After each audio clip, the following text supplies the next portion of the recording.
Hey there, how's it going? It's Diane Banks, voice actress, radio personality, and Disney fan like you. Don't forget to subscribe. Just click the red button or tap it.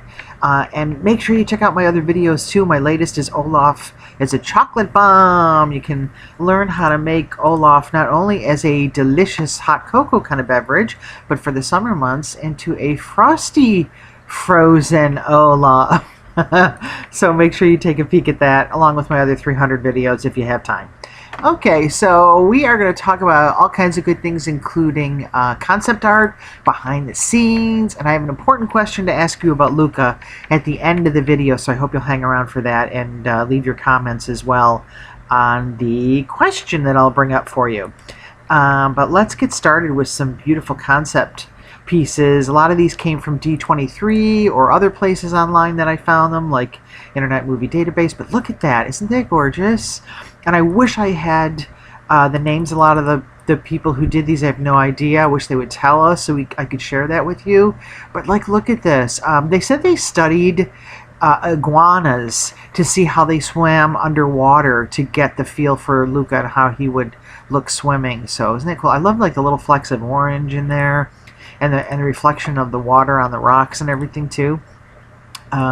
This one I can give credit because it says it here. It's Pietro Rosso Piazza. I don't know if I said that right. Please forgive me if I messed up your name.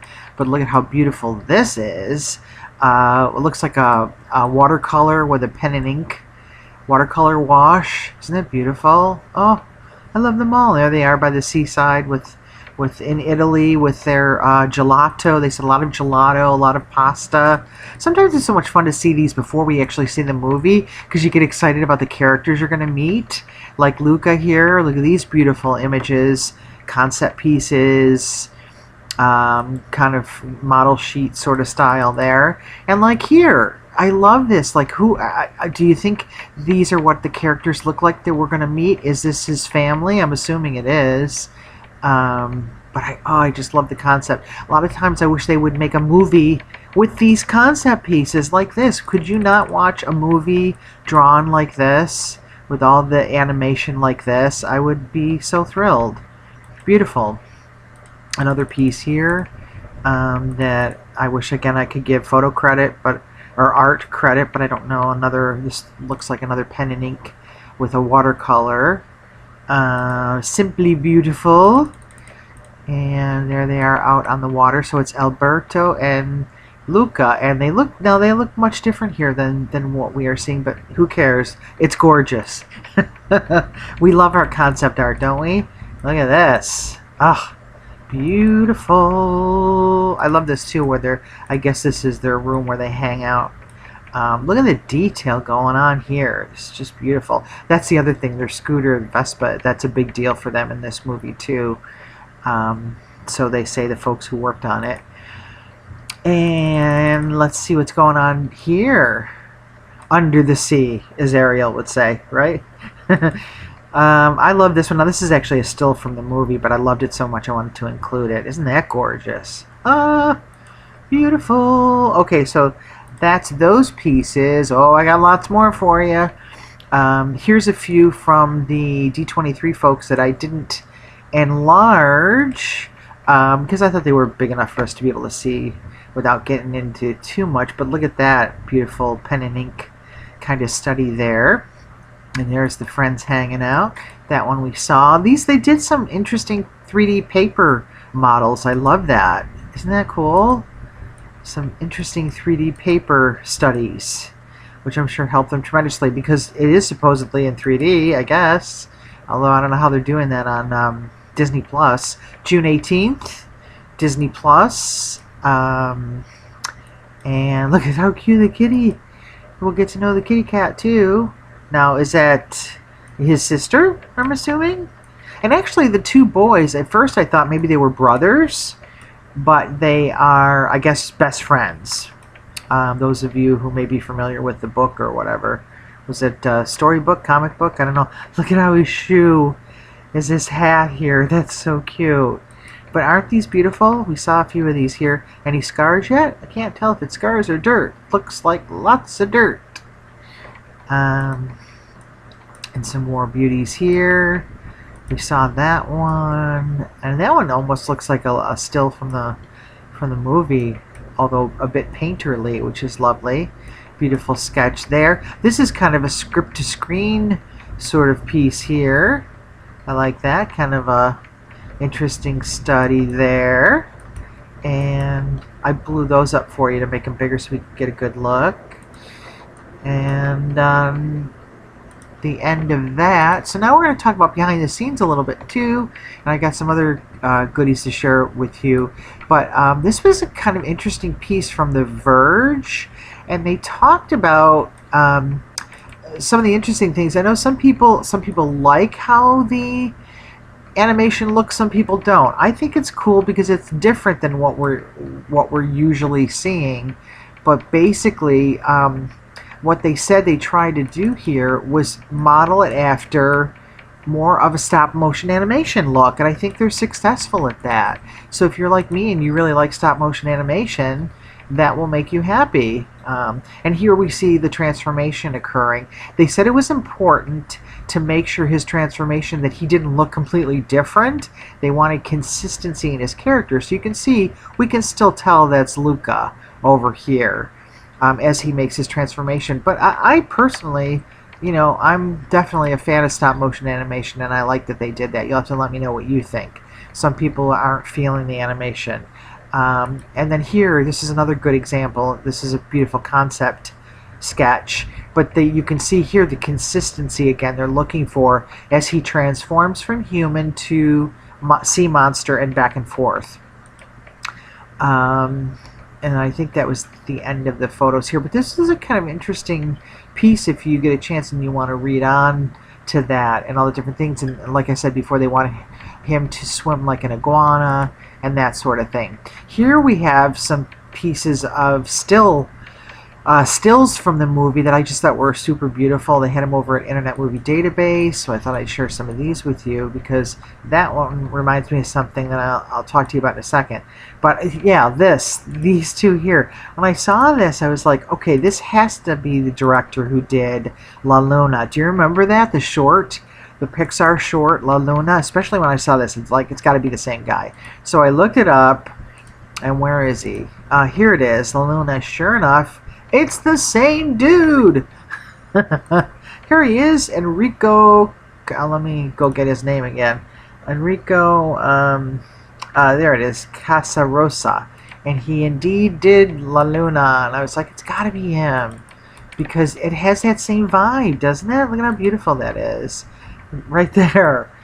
It does. It does. I mean, it's unique. Still, Luca's not the same, but you can tell the what am I trying to say? The influence is there. And here's just for fun, I'll give you a couple of concept pieces from La Luna. And there's our director. Look at how cute. So there's that that I wanted to share. And then these, I mean, look at how gorgeous that is. That looks like a painting. That's actually a scene from the movie, one of the stills. And then they're out on their scooters.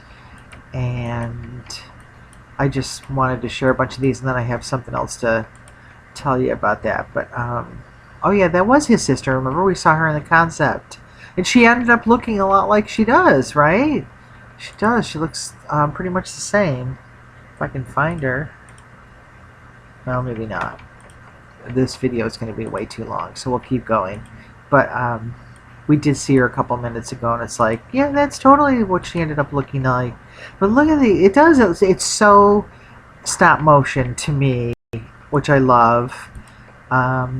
There's more of a roundness, and they said they were trying to get away from more of the technical and make them more round. Now these guys look like, right, our little seagulls from Nemo. Mine, mine, mine. But there we go. See, here's his transformation, but he still looks like him, doesn't he, when he's making the transformation. They said, too, that it was important that the decisions that he makes, and Alberto, to become like this, is more their own. It's not forced upon them or anything like that. They wanted it to be their choices.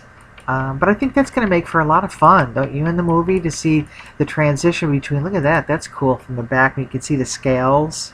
He does, he looks kind of like an iguana here, doesn't he? To see the transition between the two. I love this cat already, and we haven't even met him yet. Now, is that his dad? We don't know. We will know. If you're super smart, maybe you already know. But we saw him in the concept. Look at that. That's another one that could be a concept painting, right? Oh, I love that too. Lots of gelato, they said, right? Gelato, pasta, and the Vespa. And this is based on his life too. Lucky kid, he was a director growing up. This was a lot of the influences of his childhood that he put in the movie. Look at them eating away at their pasta. Now this, I wanted to share something quick too about the Pixar, inside Pixar, because if you see here, we're seeing how they do these posters and things for the different countries that because these are in a lot of different countries, Disney Pixar movies.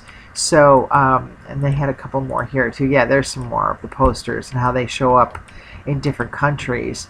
But what I was going to say about that, oh, I love that one too a lot.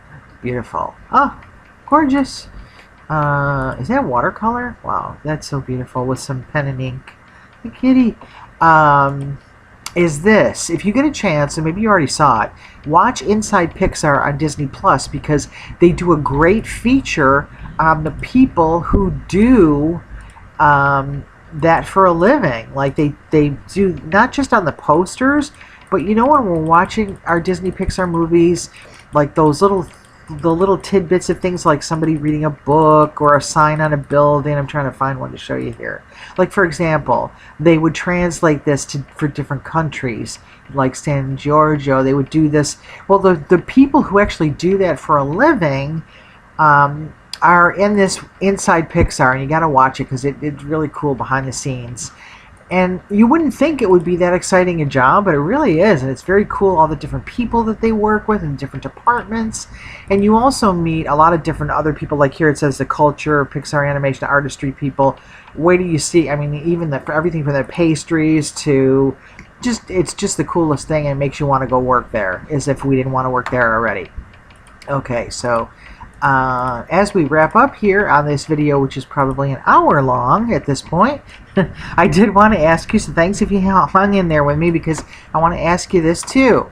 Pixar staffers are reportedly frustrated with the decision to send movies straight to Disney Plus. This is from IGN. I want to know what you think about this. Are you glad that you're going to get to see it on Disney Plus, essentially for free if you subscribe, or do you wish it was heading to the theaters?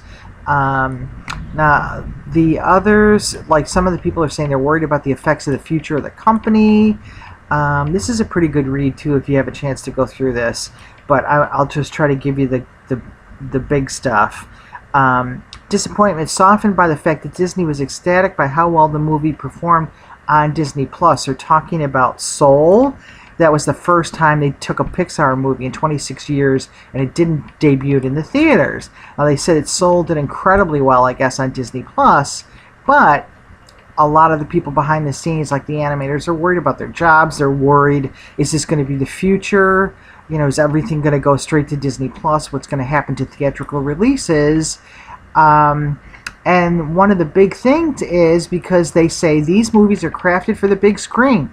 We want you to watch these movies with no distractions, no looking at your phones. So I get that. So I don't know. Like, that's a tough one. It's, you know, on the one hand, I totally agree with them. But on the other hand, right now, we're still in pandemic mode, at least indoors, where it's probably not safe. So maybe if they had pushed the release date out and then put it in theaters, or what do you think? Do you agree with that, or do you think it's good that it's on Disney Plus right now? I just thought that was really interesting because the Pixar animators, they're actually being vocal about it, that they're concerned about the future of the company with the movies going right to Disney Plus. So I just thought I would bring that up before the movie release. Again, June 18th. Let me know your thoughts. Are you excited? Do you want to see it on Disney Plus? Do you wish it was coming to the theaters? Don't forget to check out my other videos, and thanks for watching as you do in your comments. I love them. Please subscribe. It's the red button, and it's Diane Banks. Take care, stay safe, and we'll talk again soon.